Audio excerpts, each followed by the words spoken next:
On the personnel side of the ball, Nick, found out today that Terry Francona has already made a decision as it pertains to his coaching staff. All three Reds hitting coaches, Joel McKeithan, Terry Bradshaw, and Tim LaMonte, have been fired. Is this a move that surprised you? Not really. I mean, obviously the Reds' offense underperformed last year. If David Bell came back, are those three guys back? Maybe. I don't know if it really has anything to do with them and their performance. I think Terry Francona is going to want some people on his staff that's of his own. Derek Johnson is coming back, so that's already one guy that's not his own. That I think the Reds probably talked Terry Francona into. And I don't think I think Derek Johnson has quite a pedigree that I don't think it was that hard to convince, but there's going to be some give and take. Colin Cowgill still there. Francona mentioned him in his press conference as a guy that he knows. Seems like at this point, probably a good chance he stays in some capacity. So look, he's going to want to bring in some of his guys. So I don't think it's necessarily like an indictment of his performance, although we did have comments from Nick Krall that got a little bit of traction on the old social media. Krall said, "We need to make more contact, take better at bats. You want line drive hitters in this ballpark because line drives are going to go out of this ballpark. I want hitters to have the approach that you can use the whole field and hit line drives and take good at bats. That's more important for us than power, especially in this ballpark."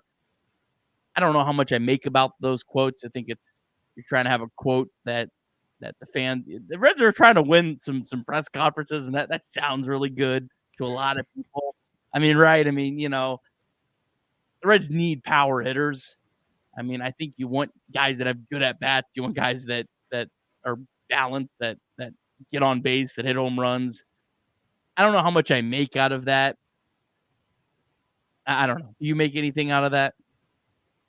Well, I just feel like this is a bit of the same approach that the Reds have been taking for the last 3 or 4 years. I mean, it's not like the Reds have gone out and added some massive power bat in their lineup to try and score more runs. I mean, the big addition this year was Jeimer Candelario, who hit 18 home runs in 2023. So it's not like this has been a change in philosophy. It just feels like this is what they've been going about for the whole time. So, I don't know really what to make of this comment.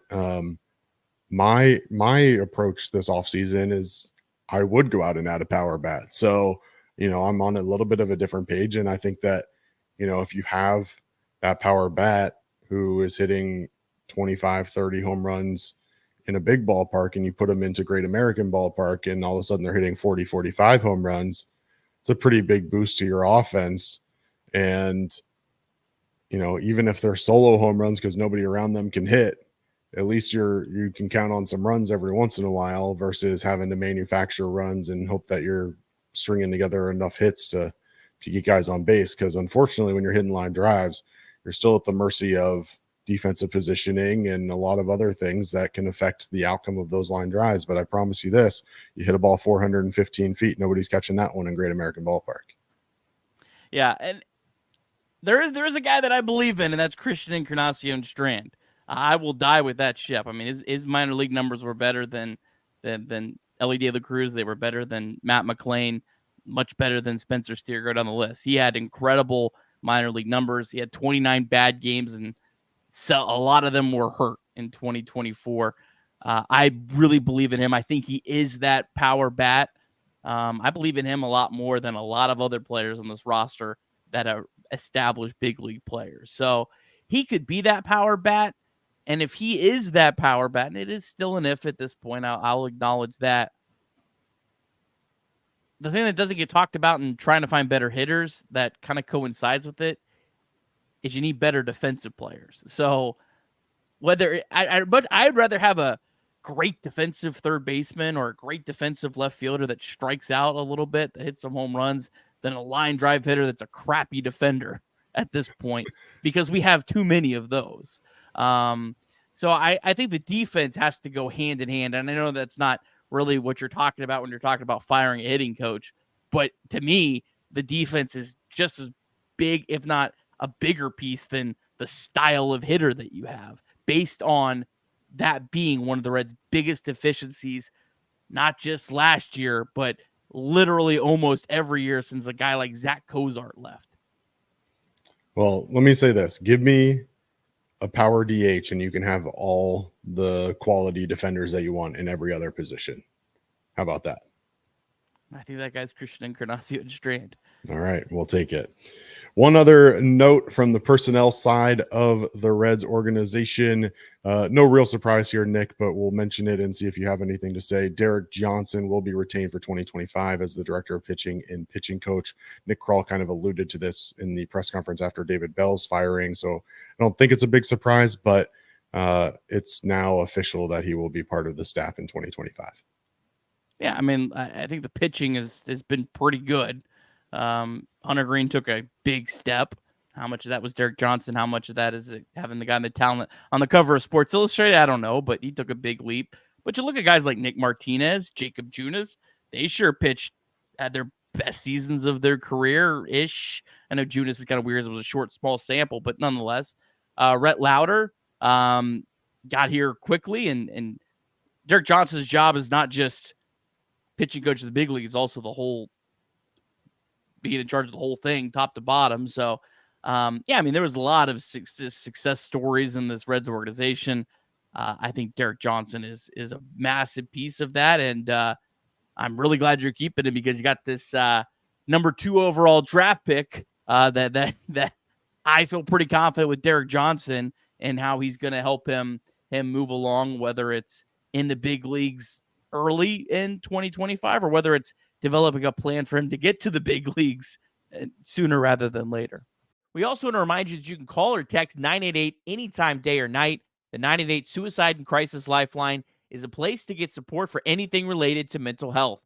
Whether it's an immediate crisis, simply wanting to find out how to connect with care, or anything in between, it's a 100% confidential, secure, and anonymous way to reach out for help when you don't know where else to turn. To connect, call or text 988 or visit mantherapy.org to get help. It's okay not to be okay. Nick, it's been a fun October. It began with the day after the regular season ended with a doubleheader for the playoffs between the Mets and the Braves, and has continued on now through the first round of the playoffs. On Tuesday night, a good game in San Diego. The Padres and Dodgers battle it out. You mentioned Walker Buehler earlier. The Padres take that home 6-5. In New York, the Mets beat the Phillies 7-2. Mets now lead that series 2-1.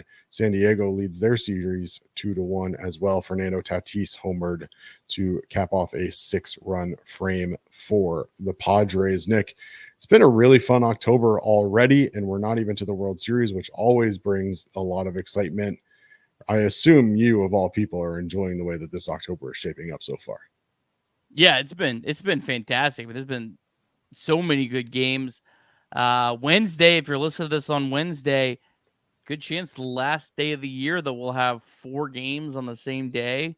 So the games will start dwindling down. But yeah, these series have all been fun. There's a lot of like the Mets. What a fun story they've become. I mean, that team was buried dead in May, and they're now 1 win away from the NLCS. And kind of look at the way things are shaping out, I mean, that team could win the World Series. I don't think it's that far of a stretch at this point.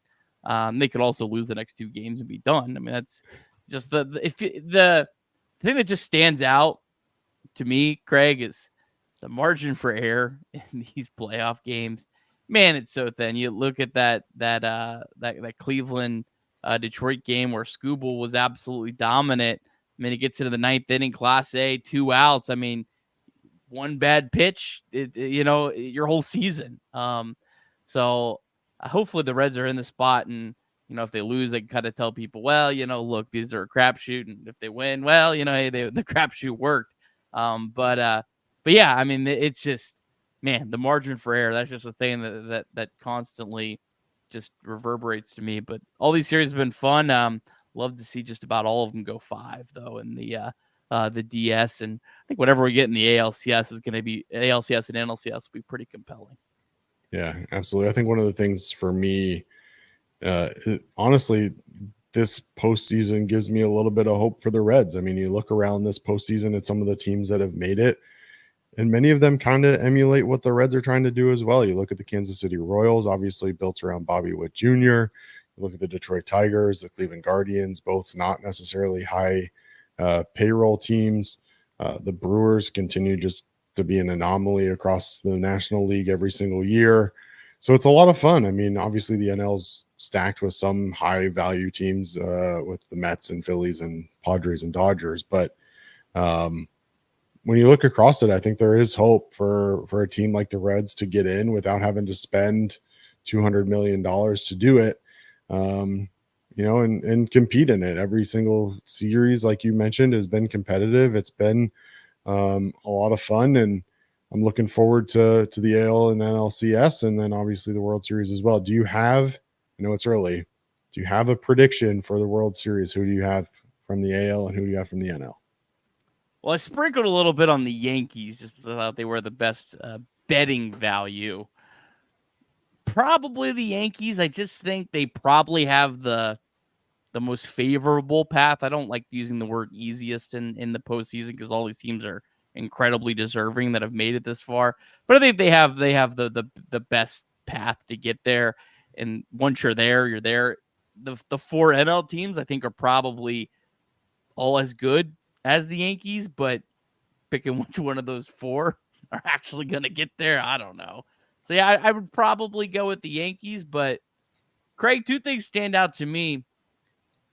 One thing is, I can't believe how many times there's been good, great, elite pitching get hammered. Like, I don't remember a postseason where so many great elite pitchers gave up absolute bombs like Williams and in Class A. But they also, Craig, look at these postseason rotations, and I go, Hunter Green, Nick Lodolo, and fill in Rhett Lauder, Nick Martinez, Burns, Andrew Abbott. The Reds rotation is about as good, if not better, than a lot of these teams. Yeah, I mean, again, there's a lot of question marks with the Reds rotation, but that top of the rotation has the possibility and the ability to be as good as any rotation in the league, especially at the top with guys like Rhett Lauder, Hunter Green, and Nick Lodolo if he's healthy. All 3 of them have shown the ability to really have ace level stuff. So, we said it this season. We've probably said it every season in the existence of Chatterbox Reds. All you got to do is get there, and then anything can happen, Nick. Anything can happen. And, for a team that's looking for its first postseason series win in 30 plus years, let's just get there, man. And then let's see what happens.